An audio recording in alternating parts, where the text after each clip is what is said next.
Good morning, dear students. So we have started the chapter related to plant mineral nutrition और उसमें हमने essential elements का list out किया था. Essentiality के जो क्राइटेरिया उसके बारे में हमने स्टडी किया था. And from today we are going to start about individual properties of all the elements as well as their requirements in plant and their natural growth and development.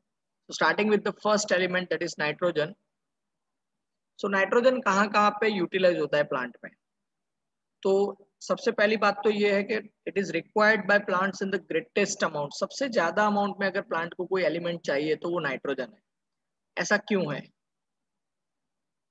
Because बहुत सारे nitrogenous compounds plants में हम देख सकते हैं, जैसे कि amino acids, जो फ्री एमिनो एसिड्स हैं वो, as well as amino acids protein के पार्ट भी है वहां पे भी, nucleotides, nitrogen bases, as well as you can say DNA and RNA, इन सभी जगह पे आपको नाइट्रोजन देखने मिलता है.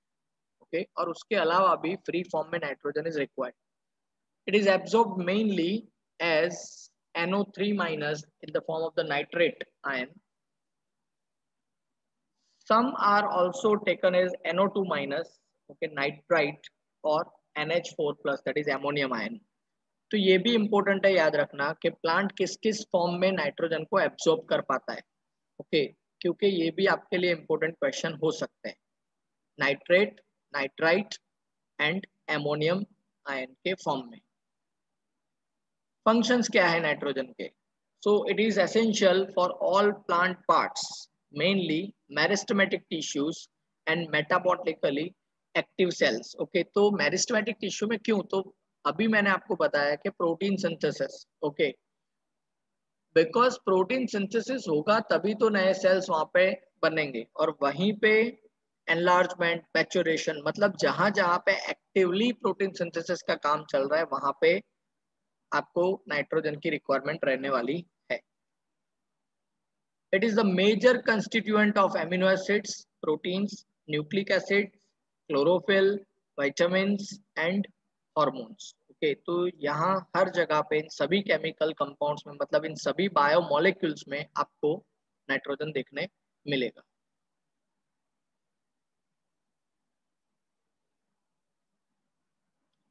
और नाइट्रोजन के एब्सेंस में क्या होता है? तो यू कैन सी, अगर नाइट्रोजन की डेफिशिएंसी होती है तो disease which is known as chlorosis. Okay, chlorosis का मतलब है लेक ऑफ द क्लोरोफिल, क्योंकि अगर कम अमाउंट में नाइट्रोजन है तो क्लोरोफिल भी वहां पे कम बनने वाला है. क्लोरोफिल अगर कम बनेगा तो प्लांट का जो ग्रीननेस है, ओके, वो कम होता जाएगा. That is called chlorosis. Okay, second element, that is phosphorus. तो it is absorbed by plants from soil in the form of phosphate ions, जैसे कि H2PO4 माइनस और HPO4 2 माइनस. ओके, तो दोनों ही फॉस्फेट के फॉर्म में ही है. ओके, और दोनों ही फॉर्म में यहाँ पे फॉस्फोरस यूटिलाइज होता है. फंक्शंस क्या है इसके? तो it is the constituent of the cell membranes, क्योंकि हमें पता है फॉस्फोलिपिड्स, सेल मेम्ब्रेन में जो लिपिड्स हैं दोज आर फॉस्फोलिपिड्स. तो constituent of the cell membranes, certain proteins. सभी प्रोटीन में फॉस्फोरस नहीं होता है अभी तक जितना हमने देखा है एमिनो एसिड, कोई भी एमिनो एसिड ऐसे नहीं मिले हमें जहाँ पे उसके स्ट्रक्चरल पार्ट के हिसाब से वहां पे फॉस्फोरस है. ये क्लियर डिस्टिंक्शन है. लेकिन जहाँ पे रिक्वायर्ड है वहां पे बाहर से फॉस्फोरस ऐड होता है, सम ऑफ द प्रोटीन. ओके, इसीलिए लिखा है certain protein. All nucleic acids, मतलब चाहे फिर वो डीएनए है या आरएनए है, सभी तरह के न्यूक्लिक एसिड्स में आपको फॉस्फोरस देखने मिलेगा. और nucleotides, ATP, GTP, CTP, ADP, इन सभी न्यूक्लियोटाइड्स में आपको फॉस्फोरस देखने मिलता है. It is required for all phosphorylation reactions. जहां कहीं भी फॉस्फोराइलेशन के रिएक्शन हो रहे हैं, मतलब जहां पे भी आपको फॉस्फेट ग्रुप यूटिलाइज करना है, वहां पे आपको ऑब्वियस है कि फॉस्फोरस तो चाहिए ही.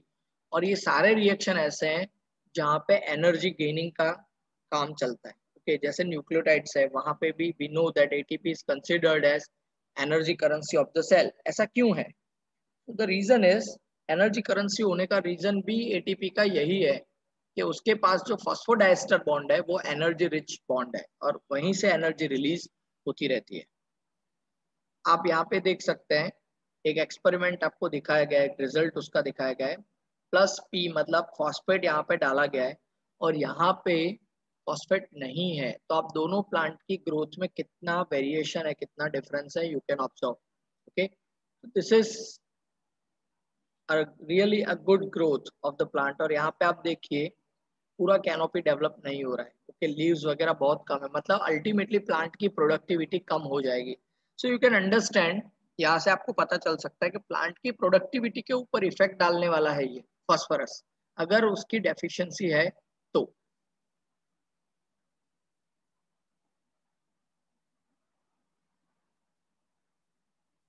Third, that is potassium.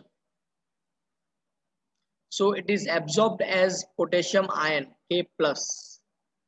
It is highly required in meristems. Meristem मतलब जहां पे ग्रोथ हो रही है, डिवीजन चल रहा है, उन सभी लोकेशंस पे आपको पोटेशियम आयन चाहिए।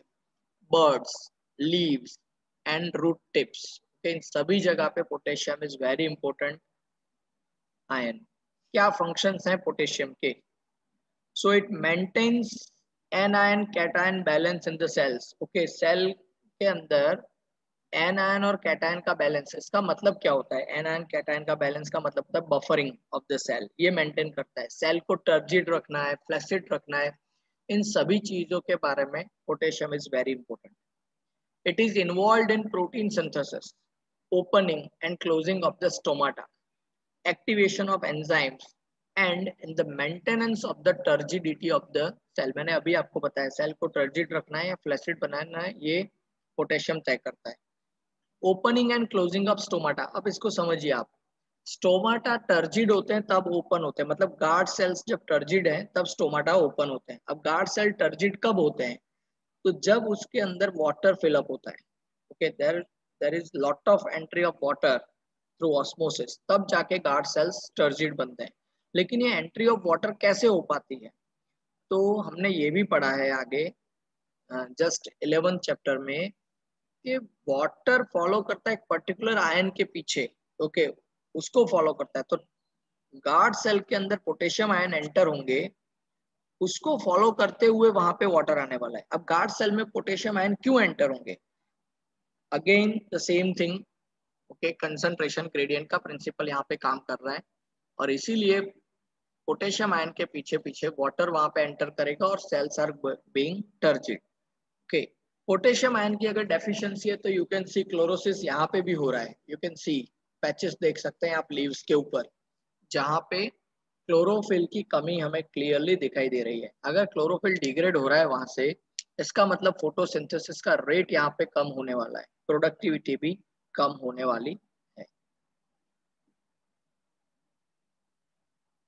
Next one is a calcium. It is absorbed in the form of soil as calcium ions, Ca+2 के फॉर्म में यहाँ पे एब्सॉर्ब होने वाले हैं। It is required by meristematic and differentiating tissues। आप देखिए दोनों तरह के टिश्यूज में कैल्शियम रिक्वायर्ड है, meristematic as well as differentiating. Okay, differentiating tissue मतलब जो मैच्योर हो रहा है वहां पे भी कैल्शियम की आपको रिक्वायरमेंट है, मतलब प्लांट को रिक्वायरमेंट है। It accumulates in older leaves. Okay, क्यों? तो कैल्शियम जो है it is a part of structural constituent of plant. Okay, तो ओल्डर लीव्स में एक्यूमुलेट होगा। अदरवाइज हमने क्या पढ़ा था अभी तक के चैप्टर 11 में, प्लांट क्या करते हैं? तो प्लांट जनरली जब सेनेसेंस का फेज आता है, ओके, जब डेथ का फेज आता है, ओके, उस टाइम पे मोबिलाइजेबल जितने भी एलिमेंट्स हैं उन सभी एलिमेंट्स को प्लांट जो है वो मोबिलाइज करके यंग पार्ट में भेज देते हैं। लेकिन तब भी मैंने आपको बताया था कि कैल्शियम एक ऐसा एलिमेंट है जो मोबिलाइज नहीं हो पाता है because it is structurally integrated in the plant. Okay, तो इसीलिए वो मोबिलाइज नहीं होगा और एक्यूमुलेट होता रहेगा in the older leaves. Functions क्या क्या है कैल्शियम के? तो during cell division it is used in the synthesis of cell wall. Cell wall synthesis में ये हेल्प करता है, particularly as a calcium pectate middle lamella में। ओके आप देखिए यहाँ पे middle lamella, this is called middle lamella. ये बाहर का जो येलो बाउंड्री दो सेल के बीच में दिख रहा है that is called middle lamella. ये मिडल लेमेला में पेक्टिन का डिपोजिशन होता है, ये हमें पता है। और पेक्टिन किस फॉर्म में होता है? तो कैल्शियम के सॉल्ट के फॉर्म में पेक्टेट यहाँ पे पाया जाता है। It is called calcium pectate in the middle lamella. It is also needed during the formation of the mitotic spindle. Okay, mitotic spindles जब बनते हैं उस टाइम पे भी कैल्शियम रिक्वायर्ड होता है।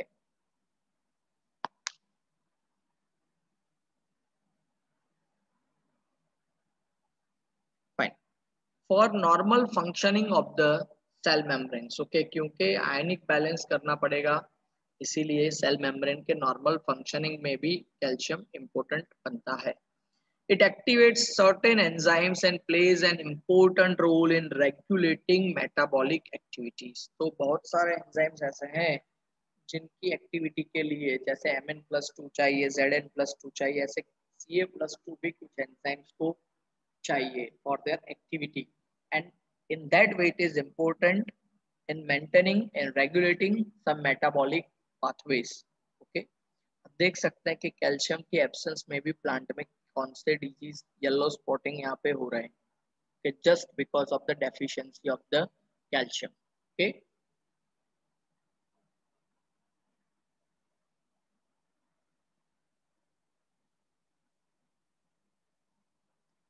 Magnesium it is absorbed by plants as divalent Mg+2 ions। Okay, magnesium divalent ion के form में एब्सॉर्ब करते हैं प्लांट्स। क्या फंक्शंस हैं मैग्नीशियम के? बहुत इंपॉर्टेंट एलिमेंट हो जाता है ये। It activate enzymes of respiration and photosynthesis, मैंने बोला ना अभी, बहुत इंपॉर्टेंट है। तो फोटोसिंथेसिस और रेस्पिरेशन के जो एंजाइम्स हैं उनको ये एक्टिवेट करता है। It is involved in the synthesis of DNA and RNA. क्यों, कैसे? इसका आंसर ये है कि Mg+2 आपको कहीं पे भी डीएनए और आरएनए के स्ट्रक्चर में देखने मिलने वाला नहीं है, नेवर। लेकिन डीएनए और आरएनए के सिंथेसिस की जो पूरी प्रोसेस चलती है उस प्रोसेस में जो भी एंजाइम काम करते हैं उन एंजाइम में कोफैक्टर के तौर पे Mg+2 इज मस्ट। जैसे डीएनए पॉलीमरेज एंजाइम जो काम करता है डीएनए रेप्लिकेशन का, तो वहां पे Mg+2 इज कंपलसरी रिक्वायरमेंट। ऐसे बहुत सारे एंजाइम्स हैं, प्रोटीन्स हैं जो डीएनए और आरएनए के साथ डील करते हैं, उनके लिए Mg+2 एक बहुत इंपॉर्टेंट इनऑर्गेनिक फैक्टर बनता है, इनऑर्गेनिक मेटल आयन बनता है। It is a constituent of the ring structure of chlorophyll, very important. Okay, तो क्लोरोफिल का जो पूरा स्ट्रक्चर है उसका जो सेंटर है दैट इज Mg+2। आप देख सकते हैं यहाँ पे क्लोरोफिल का स्ट्रक्चर, उसका सेंटर देखिए, तो it is Mg+2। It helps to maintain ribosome structure. Okay, ribosome के जो स्ट्रक्चर है उसको मेंटेन करने के लिए भी मैग्नीशियम इज वेरी इंपॉर्टेंट। आप यहाँ पे देख सकते हैं डिफरेंस बिटवीन टू लीव्स, एक ये एडेक्वेट Mg+2 है और यहाँ पे लो Mg+2 है। आप दोनों के ग्रीन शेड में एक अच्छा खासा डिफरेंस देख सकते हैं, बिकॉज बिकॉज मैग्नीशियम जो है वो स्ट्रक्चरल कंस्टिट्यूएंट है क्लोरोफिल का। अगर Mg+2 नहीं होगा तो क्लोरोफिल इतना एडेक्वेट अमाउंट में नहीं बन सकता है, और अगर नहीं बनेगा तो ऑब्वियसली क्लोरोफिल नहीं है तो लीफ का ग्रीन शेड, ग्रीन कलर जो है वो चेंज होगा। अब सिर्फ कलर चेंज होने से कोई प्रॉब्लम नहीं है, लेकिन जब ये कलर चेंज हो रहा है इसका मतलब क्लोरोफिल कम बना है। क्लोरोफिल कम बना है मतलब फोटोसिंथेसिस का रेट भी कम होने वाला है।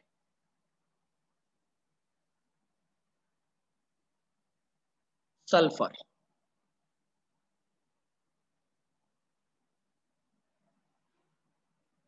so plants obtain sulfur as sulfate ion form, okay, that is SO4 2-। Okay, sulphate ion के फॉर्म में ही प्लांट सल्फर को एब्जॉर्ब करते हैं। It is present in 2 amino acids, that is cysteine and methionine. Okay, cysteine and methionine, इन दोनों amino acids के अंदर आपको सल्फर देखने मिलता है। अब यहाँ पे दोनों के स्ट्रक्चर भी देख सकते हैं। सिस्टाइन के CH2SH और मिथ्योनिन में CH2CH2SCH3। ओके, तो यहाँ पे सिस्टाइन में सल्फाइड ट्रायल के फॉर्म में है सल्फर। फंक्शन क्या है? So it is the constituent of several coenzymes, vitamins, that is thiamine, biotin, coenzyme A and ferredoxin। Okay, तो सल्फर क्लियरली हमें दिख रहा है vitamins and their precursors as well as their derivatives, उनमें ही आपको सल्फर ज्यादा देखने मिल रहा है। ओके, और दूसरा के 2 एमिनो एसिड के पास भी सल्फर है, इसलिए ये सल्फर आपको प्रोटीन्स के पास भी देखने मिलेगा।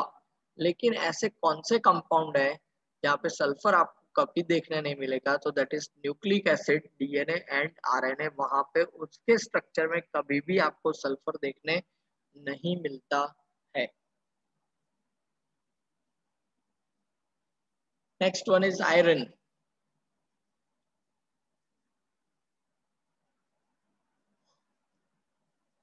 सो plants obtain iron as ferric ions. Okay, तो फेरिक आयन के फॉर्म में, मतलब Fe+3 के फॉर्म में आयरन एब्जॉर्ब होता है। आयरन एक क्रिटिकल एलिमेंट है प्लांट के लिए। It is required in larger amounts in comparison to other micronutrients. बाकी के जो माइक्रोन्यूट्रिएंट्स हैं उससे तो आयरन प्लांट को ज्यादा ही चाहिए। फंक्शंस क्या क्या हैं? So it is a main constituent of the proteins involved in the transfer of electrons like ferredoxin and cytochrome। Okay, तो इलेक्ट्रॉन ट्रांसपोर्टेशन के जो प्रोटीन्स हैं उसमें आपको आयरन देखने मिलेगा। इलेक्ट्रॉन ट्रांसपोर्टेशन के जो प्रोटीन्स है वहां पे, लाइक पैराडॉक्सिन है एसाइड प्रोटीन, और साइटोक्रोम्स भी हैं। बहुत सारे साइटोक्रोम्स इसी फॉर्म में हमने स्टडी किया है as an carrier of the as a carrier of electrons. Okay, it is reversibly oxidized from Fe+2 to Fe+3 during electron transfer. तो ये एक स्पेशलिटी है इसकी कि ये रिवर्सिबली भी ऑक्सीडाइज होता है Fe+2 से लेके Fe+3 में during the transportation of the electron. It activates one important enzyme catalase, which is essential enzyme जो हाइड्रोजन पेरोक्साइड को ब्रेक करने के लिए काम करता है। As well as iron is important, you can say essential for the formation of chlorophyll। Okay, chlorophyll के formation में, अब देखिए क्लोरोफिल के स्ट्रक्चर में आयरन कहीं पे भी नहीं है, लेकिन उसके फॉर्मेशन में iron is being very important. Okay, तो क्लोरोफिल बनाने के लिए आयरन एक क्रिटिकल एलिमेंट बनता है। आप देख सकते हैं यहाँ पे Fe के डेफिशिएंसी के सिम्टम्स। ओके, तो लेमन के लीव्स के ऊपर ये एक्सपेरिमेंट है। ये है विदाउट Fe डेफिशिएंसी, मतलब नॉर्मल अमाउंट में Fe यानी कि आयरन इसको मिल रहा है, उसके आप साइज, शेप, अपीयरेंस, ग्रीननेस सब कुछ देख सकते हैं। और दूसरा जो है विथ Fe डेफिशिएंसी, उसमें आप देखिए शुरुआत जहां से हुई थी ब्राउन कलर के लीव्स वाला प्लांट, लाइट ग्रीन का जो था वो उसमें से वो धीरे धीरे बन रहा है लाइट क्रीम शेड्स और ब्राउन शेड के ये लीव्स बाद में बनने वाले हैं। मतलब आप देख सकते हैं कि क्लोरोफिल की यहाँ पे भी कमी हो रही है। भले ही वो डायरेक्टली वहां पे स्ट्रक्चरल पार्ट नहीं है, लेकिन वो बाहर से भी उसके ऊपर नेगेटिव इम्पैक्ट डाल रहा है अगर वो वहां पे एब्सेंट है तो। मैंगनीज,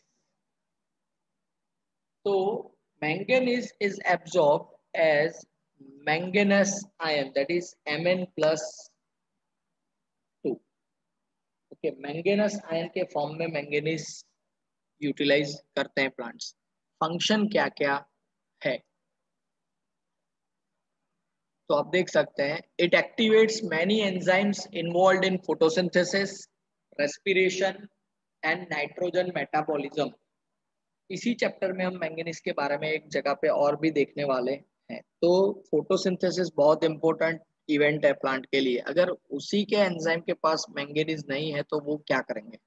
ऐसे ही रेस्पिरेशन, और तीसरा एक इम्पोर्टेंट है that is nitrogen metabolism. Plant को नाइट्रोजन मेटाबॉलिज्म के लिए manganese is compulsory requirement. Okay, अब आप देख सकते हैं the best defined function is in splitting of water to liberate O2 during photosynthesis।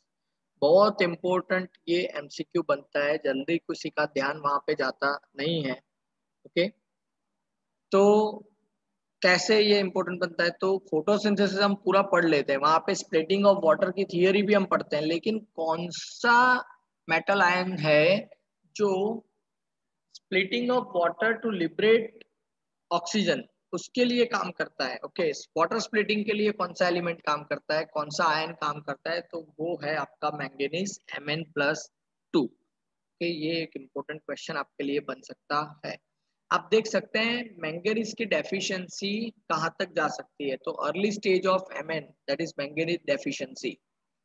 फिर progression of the manganese deficiency आप देखिए नीचे से ऊपर तक। ओके, एक्रोपेटल ऑर्डर में अगर हम जैसे जैसे जा रहे हैं, ओके, ग्रीन लीव्स जो है, ओके, वो ग्रीन की जगह पे लाइट ग्रीन बन रहे हैं, और लेटर स्टेजेस में आप देखिए लास्ट फिगर में कि अब ये येलो कर गए और वहां पे ब्राउन स्पॉट्स हमें मैंगनीज के एब्सेंस में लीव्स के ऊपर देखने मिल रहे हैं। So this is one of the serious threat to the plant.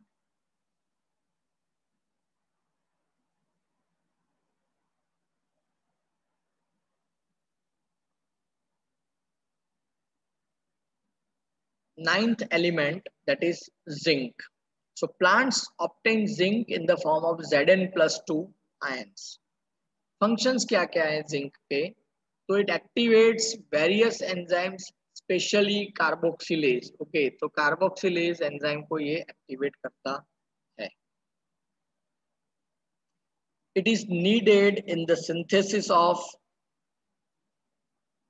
Auxin. Auxin एक प्लांट ग्रोथ रेगुलेटर है, जिसको प्लांट हार्मोन भी हम जनरली बोलते हैं लीनियंट वे में। उसके सिंथेसिस के लिए भी जिंक इज रिक्वायर्ड एलिमेंट। आप देख सकते हैं जिंक, लो जिंक कंडीशन में प्लांट की हालत क्या हो रही है, हाई जिंक कंडीशन में प्लांट की हालत क्या हो रही है। मतलब ना ही आपको हाई जिंक देना है ना ही लो जिंक देना है, ऑप्टिमम एडिक्वेट अमाउंट में आपको जिंक यहाँ पे प्लांट को सपोर्ट करना है। 10th element that is copper. Copper किस फॉर्म में एब्जॉर्ब होता है, तो again it is in the divalent cation form that is Cu+2। Functions क्या क्या हैं कॉपर के, so it is essential for the overall metabolism in plants। overall metabolism का observation का काम कौन करता है, copper. like iron it is associated with some enzymes in the redox reactions and is reversibly oxidized from Cu plus to Cu+2। तो जैसे iron involve है redox reaction में, मतलब इलेक्ट्रॉन ट्रांसपोर्टेशन के जितने भी रिएक्शंस है वहां पे आयरन इन्वॉल्व है, उसी तरह से कॉपर भी रेडॉक्स रिएक्शन में इन्वॉल्व है और वो रिवर्सिबली ऑक्सीडाइज हो सकता है। जस्ट लाइक आयरन Fe+2 में से Fe+3, ऐसे कॉपर भी रिवर्सिबली ऑक्सीडाइज हो सकता है, that is Cu+2 to Cu+2। Cu+ से लेके Cu+2 तक किया जा सकता है। Next one is boron 11th। It is absorbed as BO3 3- और B4O7 2-। इस फॉर्म में बोरोन यूटिलाइज होता है। ये फ्री आयन फॉर्म में नहीं है, ये कॉम्प्लेक्स आयन फॉर्म के फॉर्म में ही एब्सॉर्ब होता है। क्या फंक्शंस हैं बोरोन के, so boron is required for uptake and utilization of Ca+2। Okay, not Cu+2। तो बोरोन रिक्वायर्ड है Ca+2 मतलब कि कैल्शियम जो है उसके अपटेक के लिए और उसके यूटिलाइजेशन के लिए बोरोन इंपॉर्टेंट बनता है। मेम्ब्रेन फंक्शनिंग मतलब सेल मेम्ब्रेन और दूसरे जो मेम्ब्रेन्स हैं उनके प्रॉपर फंक्शनिंग में भी बोरोन बहुत इंपॉर्टेंट बनता है। पोलन जर्मिनेशन बहुत इंपॉर्टेंट एमसीक्यू है, बहुत बार पूछा गया है कि पोलन जर्मिनेशन में कौन सा एलिमेंट हेल्प करता है या कौन सा एलिमेंट इंपॉर्टेंट है, तो that is boron. Okay, pollen germination के लिए बोरोन। सेल एलोंगेशन मतलब मेरिस्टेमेटिक ग्रोथ एक बार हो चुकी है, डिवीजन ग्रोथ हो चुकी है, अब सेल को एनलार्ज करना है, सेल्स को बड़े बनाना है। ओके, प्लांट की हाइट बढ़ानी है, ऑर्गन की साइज बढ़ानी है, तो सेल एलोंगेशन करना पड़ेगा और सेल एलोंगेशन के लिए भी आपको चाहिए बोरोन। सेल डिफरेंशिएशन मतलब commitment of the cell. Okay, ये सेल जाइलम बनेगा, ये एपिडर्मिस बनेगा, ये कॉर्टेक्स बनेगा, ये सब कुछ डिसाइड करने के लिए भी one of the element which is important is boron. Carbohydrate translocation, तो फ्लोएम में कार्बोहाइड्रेट का जो ट्रांसलोकेशन हो रहा है from leaves to all the other part of the plant, उसके लिए भी बोरोन बहुत इंपॉर्टेंट आयन होता है। तो यहाँ पे वैसे तो बहुत सारी चीजें हैं, लेकिन बहुत बार रिपीटेडली जो एग्जाम में पूछे गए हैं वो दो क्वेश्चंस मैं आपको बता देता हूँ। एक तो मैंने ऑलरेडी आपको बताया हुआ है, that is for pollen germination. तो पोलन जर्मिनेशन के लिए boron is important, as well as carbohydrate का ट्रांसलोकेशन जो फ्लोएम में होता है, उस ट्रांसलोकेशन के लिए भी बोरोन जो है वो इम्पोर्टेंट एलिमेंट हमारे लिए बनता है। ओके, आप डेफिशिएंसी देख सकते हैं यहाँ पे, ये आपका कंट्रोल प्लांट है। ओके, इसको बोरोन कॉन्स्टेंटली मिल रहा है, और ये जो है आपके ऐसे प्लांट के लीव्स आपको दिखाए गए हैं कि जो यू कैन से बोरोन की डेफिशिएंसी में ग्रो कर रहे हैं। 13 डे के बाद वाला आप लीव्स देख सकते हैं, 19 डे के बाद वाला लीफ देख सकते हैं, एज वेल एज आप 21 डे के बाद वाला भी लीफ देख सकते हैं। आप देखिए यहाँ पे क्या हुआ है पूरे लीफ की हालत। ओके, क्लोरोसिस यहाँ पे भी हो रहा है in absence of boron. 12th element, that is molybdenum.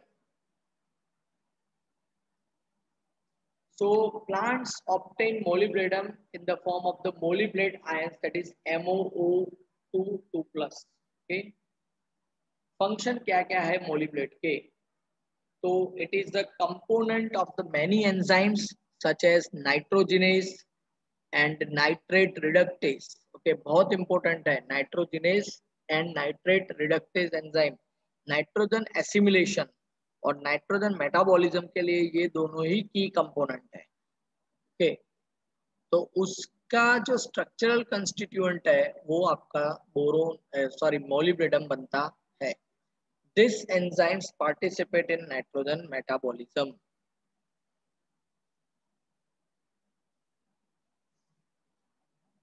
Then chlorine, so it is absorbed as chloride ions, Cl minus ion के फॉर्म में क्लोरीन यूटिलाइज होता है। फंक्शंस क्या है क्लोरीन के? So along with sodium and potassium ions, it helps in determining the solute concentration and anion cation balance in the cell. Okay, Na plus और K plus के साथ साथ क्लोरीन भी जो है सेल का पोटेंशियल चेक करता रहता है, सेल को टर्जिड रखने के लिए, एज वेल एज सेल जो है उसके नॉर्मल फंक्शनिंग के लिए क्लोरीन इंपॉर्टेंट बनता है, और एनायन कैटायन का बैलेंस करने के लिए भी chlorine is important. It is essential for water splitting reaction in photosynthesis that leads to oxygen evolution. Okay, तो मैंगनीज एक ऐसा आया था आगे which is required for splitting of water, ऐसे ही उसके साथ उसका हेल्पर जो है दूसरा दैट इज क्लोरीन। ओके, और वो भी रिक्वायर्ड है for photosynthesis, during photosynthesis water splitting के रिएक्शन के लिए। You can see over here chlorine के एब्सेंस में क्या हो रहा है प्लांट के हाल। ओके,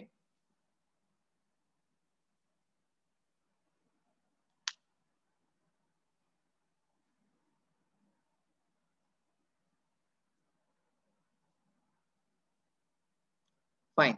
सो डियर स्टूडेंट्स, आज हमने ये 13 जो एसेंशियल एलिमेंट्स हैं उनके बारे में, माइक्रो मैक्रो एलिमेंट्स जो 13 है उनके बारे में अभी डिस्कशन किया है। ओके, कहाँ से मिलते हैं, किस फॉर्म में प्लांट उसको एब्जॉर्ब करते हैं, और क्या उनका नॉर्मल फंक्शनिंग है किसी भी प्लांट के लिए, वो हमने डिस्कस किया। नेक्स्ट सेशन में हम देखेंगे deficiency symptoms of essential elements, मतलब अगर इनमें से किसी भी एलिमेंट की डेफिशिएंसी होती है तो प्लांट एबनॉर्मली कैसे बिहेव कर रहा है, क्या क्या डेफिशिएंसी सिम्टम्स हमें प्लांट के ऊपर देखने मिल रहे हैं। Okay, on leaves, on roots, on stems, on flowers. Okay, ऐसे अलग अलग पार्ट्स जो है प्लांट के, उसमें हमें क्या क्या डेफिशिएंसी देखने मिल रही है कि नॉर्मल फंक्शनिंग जो है प्लांट का, फिजियोलॉजी जो नॉर्मल है उसमें क्या वेरिएशन हमें देखने मिल रहे हैं, वो हम नेक्स्ट सेशन में देखने वाले हैं। तब तक इस सेशन को अच्छे से पढ़िए, समझिए। अगर कोई डाउट है तो quickly call me, you can message me. लेकिन आपके लिए ये बहुत इंपॉर्टेंट टॉपिक है क्योंकि बहुत सारे वन लाइनर क्वेश्चन यहाँ से पूछे जाते हैं। Fine, so have a nice day.